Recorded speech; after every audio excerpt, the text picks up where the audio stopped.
China just made a move that shocked silver markets, price racing to $63. And almost nobody sees what's really happening. Let me be direct with you. What you're witnessing right now is not normal price volatility. It's not market noise. It's not retail FOMO. This is stage 3 of a 4-stage collapse pattern that repeats throughout history. Every single time, same sequence.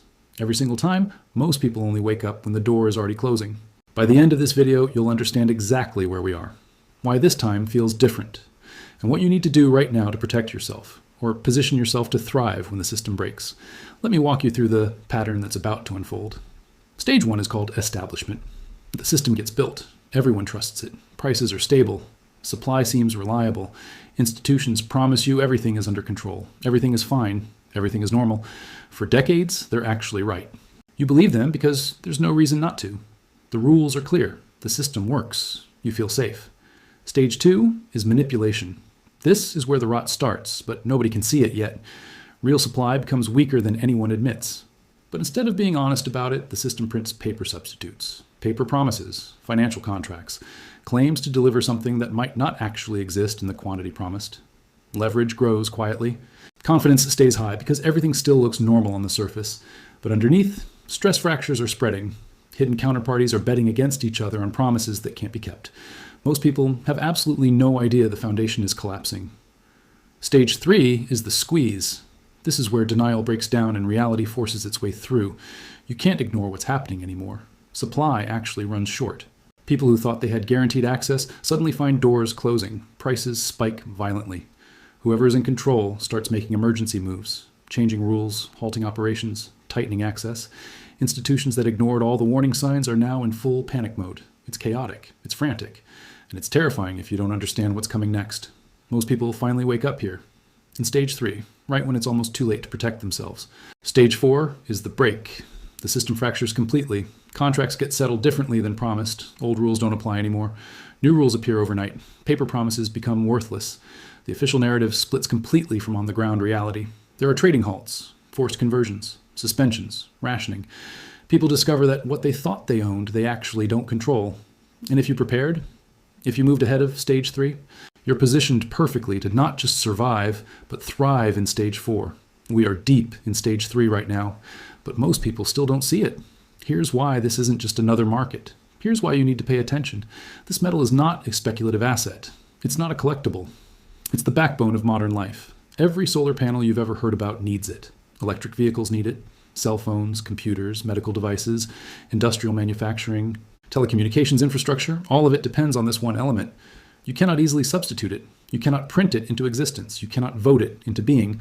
Physics doesn't care about policy. And demand is exploding. Solar panel installations are hitting record levels globally.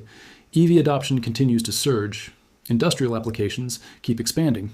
This is not demand that's going away. It's structural, long-term, and growing. But here's the problem nobody wants to admit. Supply is actually shrinking. Primary silver mines, operations dedicated entirely to producing this metal, account for only 30% of global production. The other 70% comes as a byproduct from zinc and lead mining. As those base metal mines mature, ore grades decline, and secondary supply becomes less reliable. Mexico and Peru are responsible for 40% of global production. Both countries have now signaled potential policy changes that could restrict operations. We're already seeing labor disputes and environmental regulations disrupting major mines. Millions of ounces have been removed from expected supply. The result? The silver market has run consecutive deficits for 3 straight years. Above-ground stockpiles are at multi-decade lows. This is not a temporary imbalance. This is structural shortage. Demand vastly exceeds available supply, and that gap is only widening. Let me show you how this pattern has played out before. Let me tell you the story of what happened with a very similar system. In 1944, during World War II, there was a massive industrial rush. The Allies were producing weaponry, ammunition, electronics, all at unprecedented scales, and all of it needed one critical metal: copper. The military demanded massive quantities. The government set price controls. Everyone believed supply would be managed. Everyone believed the government had everything figured out. But reality was different. Industrial demand exploded beyond anyone's projections. Supply became increasingly tight. By 1945, the government was forced to implement rationing, allocations, forced priorities. Only military contractors got what they needed. Civilians got scraps. Businesses that had built their entire operations around reliable copper access suddenly found themselves completely cut off. The rules changed mid-game. Prices exploded when controls were eventually lifted. Those who had positioned themselves ahead of the shortage, they thrived. Those who assumed it would be fine, they were blindsided. In the 1970s, we saw it happen again with oil. OPEC announced an embargo. Overnight, supply halted to certain Western nations. Prices quadrupled in weeks. The rules changed. Rationing began. Gas stations had odd even days. People waited in lines for hours. The system that seemed stable and reliable one week was broken the next. Those who had prepared, they adapted. Those who hadn't, they suffered. Different decades, different assets, different names, same exact pattern. And now, in December 2025, we're watching it unfold again. But this time, it's in a metal that underpins modern technology, renewable energy, and global manufacturing. Here's exactly where we stand right now. Retail investors are taking delivery of physical silver at record rates. This is not normal. This means people with real money are pulling actual metal out of the system. They're not betting on paper. They're not playing derivatives. They're securing physical supply because they can read what's happening. They understand stage 3 is accelerating. JP Morgan controls 40% of all COMEX deliverable silver. COMEX is the largest silver futures exchange in the world. Think of it as the official price discovery mechanism for this metal globally. One institution controlling 40% of deliverable supply is not normal. That's concentration. That's potential leverage. That's fragility. Eastern exchange premiums, the premium you have to pay on top of the spot price to get actual physical metal delivered, have hit multi-year highs. In Shanghai, in Hong Kong, in other Asian trading centers, people are willing to pay significantly more than the official quoted price because they understand supply is drying up. That's the market screaming that something is broken. That's real scarcity showing through the paper system. China has accelerated precious metals accumulation as part of their de-dollarization strategy. They're not interested in paper claims. They're securing physical reserves. They're decoupling from Western financial systems. And they're forcing this issue now because they understand we're at the threshold. Global debt has exceeded $300 trillion. Central banks continue aggressive monetary policies. The system is drowning in leverage and promises that can't be kept. When supply stress hits a critical metal in this environment, it doesn't resolve quietly. It breaks loudly. We're standing at the door of stage 4 right now. Here's what happens when the door opens. Trading halts. Exchanges suspend operations, citing technical issues that last for days, weeks, maybe months. Allocation systems get implemented. You can't just order what you need. You're rationed. Your access is restricted. Your priority is determined by someone else. Official prices become disconnected from reality. The futures market says one thing. The actual bids for real physical metal say something completely different. The spread widens to levels that seem impossible, but that spread is real. It's the price of truth. It's the market screaming that the paper system is broken and the real thing is what matters. Contracts get settled differently than promised. You thought you owned something. You thought you could access it.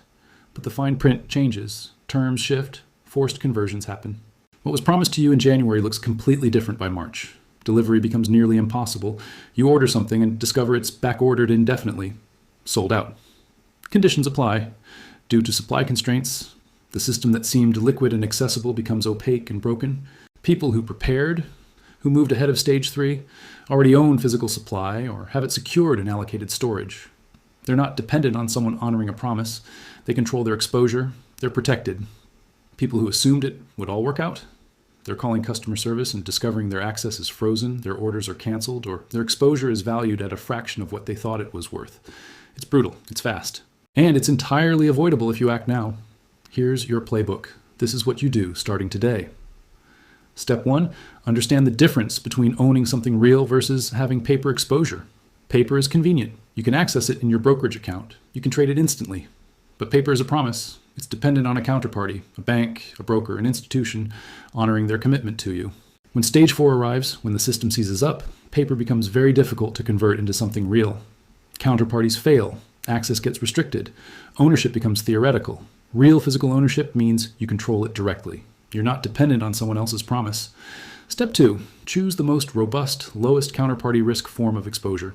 If you want exposure to this asset, don't chase exotic financial instruments. Don't play derivatives. Don't get caught up in complexity. Focus on simple, standardized forms that maintain liquidity even when systems are stressed. Physical metal is the ultimate form. Direct control, no intermediaries. Allocated storage at a reputable vault is the middle ground. You own it physically.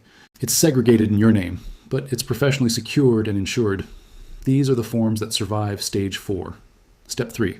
Act while premiums and costs are still manageable.